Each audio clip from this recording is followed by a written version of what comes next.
Salve galera, bom dia, boa tarde, boa noite, não faço ideia do horário que vocês estão vendo esse vídeo. Mais uma vez de muitos, meu nome é Felipe, sejam bem-vindos aqui à Bagunça no canal. Hoje questão 33 da SEDUC Rio de Janeiro de 2015, falando sobre Perón e o peronismo na Argentina. Para você que caiu aqui de paraquedas, a questão está aqui na minha frente, eu analiso a questão, destrincho ela, para a gente poder tentar encontrar a resposta correta e aprender um pouco com as opções que estão erradas. Sem mais delongas, deixa eu partir para a leitura da questão, para a gente poder começar os trabalhos. A Argentina, com o acúmulo de divisas ocorridas durante a Segunda Guerra Mundial, quando sua produção agrícola oferece alimentos necessários para uma combalida Europa, deixa de ser devedora no mercado mundial e adquire o status de credora. E neste clima geral de otimismo nacional que surge a figura de Perón e tem origem o peronismo ou justicialismo, que irá marcar permanentemente a história política dos argentinos. Em linhas gerais, pode-se caracterizar o peronismo quando do seu nascimento da seguinte forma. A questão, ela fala da situação da Argentina. A Argentina começou a produzir bastante alimento, né? Isso aí deu uma fortalecida na Europa, transformou a Argentina, em vez de ser devedor, passou a ser credor, e nesse processo nasceu o peronismo ou justicialismo. Diz aqui que vai marcar profundamente a história da Argentina. Realmente foi uma virada, né? E a questão quer saber quando o peronismo nasceu, de que forma que ele nasceu. Temos agora as 5 opções. Pausa tosse. Opção A. Tratava-se de uma política fortemente inspirada na social-democracia, buscando uma via democrática para a realização de metas do socialismo real, porém sem os riscos de ataques à democracia e às liberdades. Opção B. Claramente inspirado no leninismo, o justicialismo argentino representou uma vertente latino-americana para o socialismo, sendo o precursor de inflexões continentais à esquerda, como a Revolução Cubana e o bolivarianismo. Outra pausa tosse. Demorei até para ler. Bolivarianismo. Opção C. O peronismo representou uma ruptura com o caudilismo latino-americano. Buscou operar estritamente dentro de princípios democráticos e constitucionais, com organizações sindicais flexíveis e sem o controle do Estado. Opção D. O peronismo ou justicialismo buscou inspiração nas doutrinas da Igreja e fascistas. Fundamentou-se em uma política populista e nacionalista, buscando sustentação social em 3 pilares: o operariado, os militares e a Igreja. E por último, porém não menos importante, a opção E. O justicialismo peronista buscou romper com a tradição latino-americana dos frequentes golpes militares e se afastando do exército. Buscou apoio nos sindicatos livres e no poder judiciário. Galera, antes da gente começar a analisar as opções, a gente precisa entender um pouquinho sobre o peronismo em si. O peronismo ele surgiu na Argentina na década de 1940, com o Juan Domingo Perón. Ele teve um papel significativo na história política do país e na social também. Até hoje ele continua a exercer influência na Argentina. O peronismo, cara, ele se baseia em 3 fundamentos: justiça social, independência econômica e soberania política. É importante guardar esses três fundamentos. Ele busca alcançar uma distribuição equitativa de riqueza, combater a pobreza e desigualdade social e promover desenvolvimento econômico e garantir a autonomia da Argentina perante as potências estrangeiras. No papel é muito bacana. Durante o primeiro governo do Perón, durou de 1946 até 1955, ai, minhas costas, foram implementadas algumas políticas que beneficiaram a classe trabalhadora. Teve a promoção dos direitos trabalhistas, o estabelecimento de um sistema de seguridade social e a nacionalização das indústrias. Isso aí deu maior moral para a classe trabalhadora. O Perón, ele também fortaleceu o movimento sindical e promoveu a inclusão social por meio de medidas assistenciais. O cara realmente procurou atender assim, algumas necessidades do povo, né? Um regime populista. E ele é caracterizado justamente por essa abordagem populista, que visa criar uma ligação direta entre o líder do movimento, né? do partido, líder do partido novo, desculpa, errei feio, errei rude, entre o líder político e as massas. Procura realmente visar essa ligação, fazer com que as massas elas tenham uma ligação, uma identificação com o líder. Isso aí já é um caso a se pensar de até culto ao líder.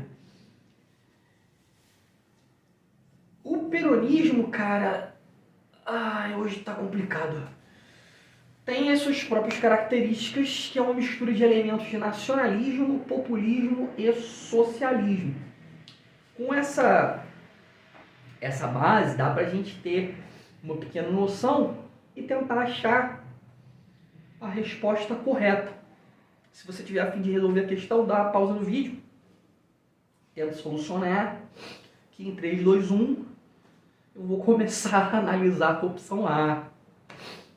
Opção A. Tratava-se de uma política fortemente inspirada na social-democracia, buscando uma via democrática para a realização de metas do socialismo real, porém sem os riscos de ataques à democracia e às liberdades. Galera, a social-democracia ela é uma ideologia política que ela busca conciliar princípios socialistas com a democracia liberal.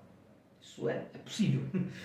Ela defende uma aplicação de políticas tanto econômicas quanto sociais que, elas visam garantir justiça social, igualdade de oportunidade, bem-estar para o povo, né, para todos os cidadãos.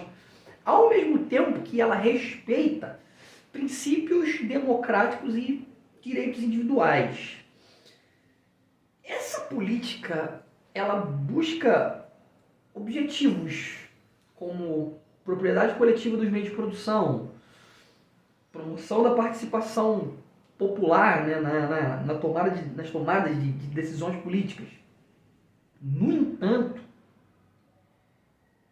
o contrário do socialismo real, do socialismo raiz, muitas das vezes teve associado a regimes autoritários, né, também repressivos.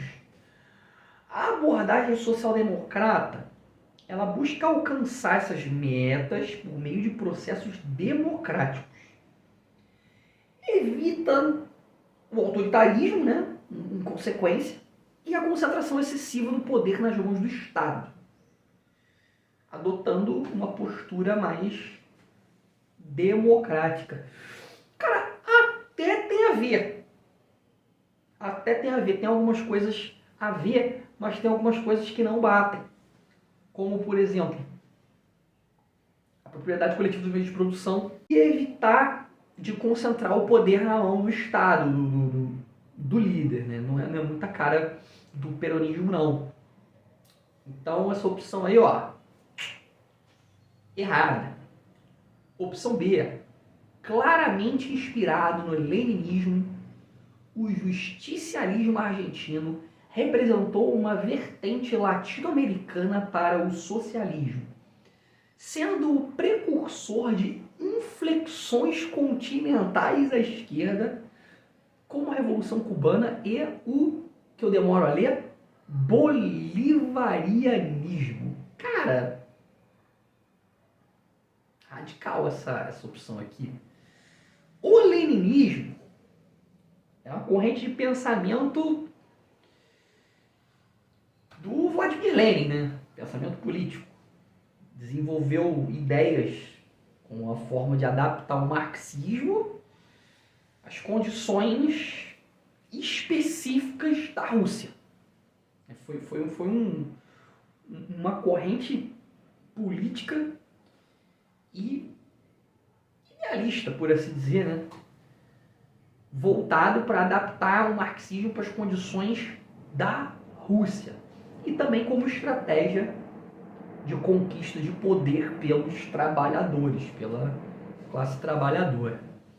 O leninismo ele enfatiza a importância de uma espécie de vanguarda revolucionária, organizada, disciplinada, composta por revolucionários profissionais e dedicados. O Lenin argumentou que o imperialismo é a fase superior do capitalismo, caracterizada pela dominação econômica e política das potências sobre as nações mais fracas. Esse cara ele viu o imperialismo como uma fonte de contradições internas no sistema capitalista. E isso, essa fraqueza em potencial que ele enxergou, seria o que era possível tornar a hipótese real de ter uma revolução socialista. E defendeu a necessidade de estabelecer uma ditadura do proletariado após essa suposta revolução, e via a ditadura do proletariado como um período de transição entre o capitalismo e o comunismo. O Lenin ele via a luta pela Revolução Socialista como uma luta internacional. Ele defendeu a solidariedade entre os trabalhadores de diferentes países e a promoção de uma revolução mundial com o objetivo final do movimento comunista. Cara, é um bagulho utópico demais. O Lenin era um cara extremista pra cacete. E como já diz lá no início do resuminho que eu fiz, cara, o leninismo foi uma maneira de adaptar o marxismo para as condições da Rússia. Então, cara, esquece, essa opção aqui tá completamente errada. Opção C, o peronismo. O peronismo representou uma ruptura com o caudilismo latino-americano, buscou operar estritamente dentro de princípios democráticos e constitucionais, com organizações sindicais flexíveis e sem o controle do Estado. Galera, o caudilismo daqui da América Latina foi um fenômeno político-social que ocorreu em várias partes da América Latina ao longo dos séculos XIX e XX.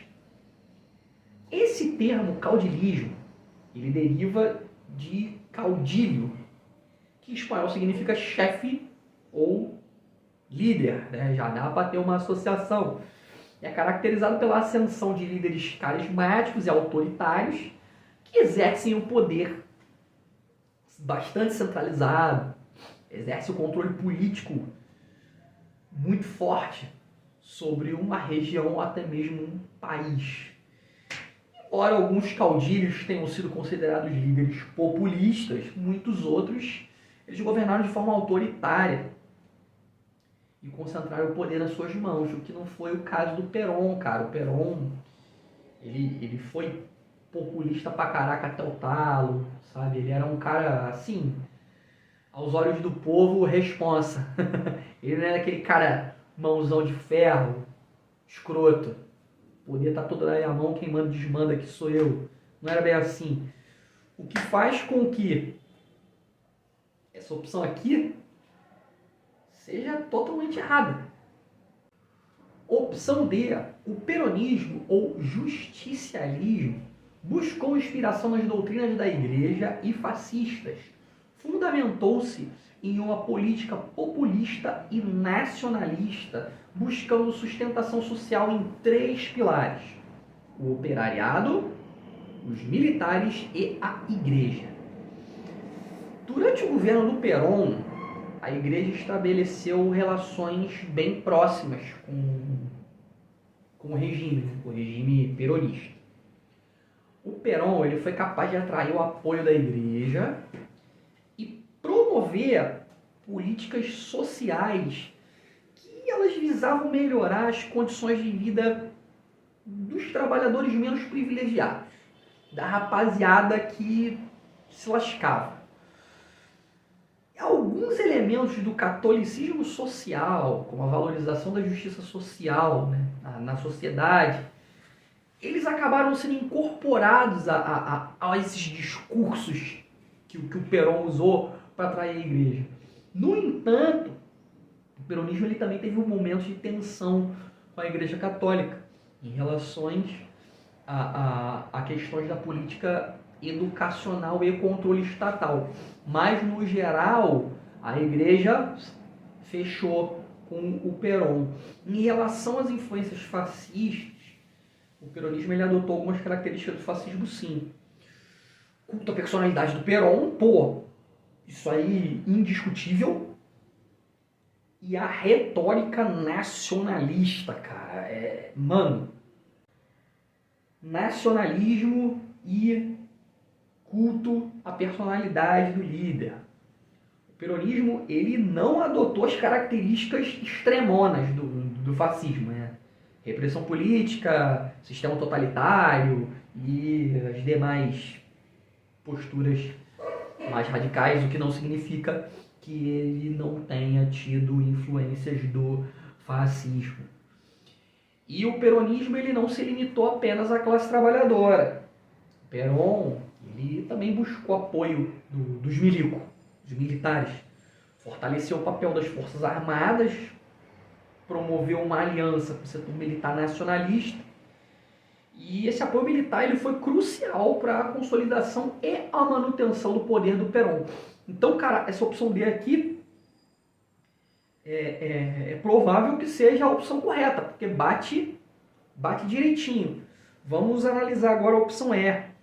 O justicialismo peronista buscou romper com a tradição latino-americana dos frequentes golpes militares e, se afastando do exército, buscou apoio nos sindicatos livres do poder judiciário. Cara, embora o peronismo ele tenha buscado romper, sim, com a tradição de uma porrada de golpe militar aqui na América Latina, a relação com as Forças Armadas era maneira. Eu acabei de comentar isso agora, analisando a opção C. Teve alguns momentos que o pau quebrou, foi conflituosa, mas no geral, foi maneiro, cara. Foi maneiro sim.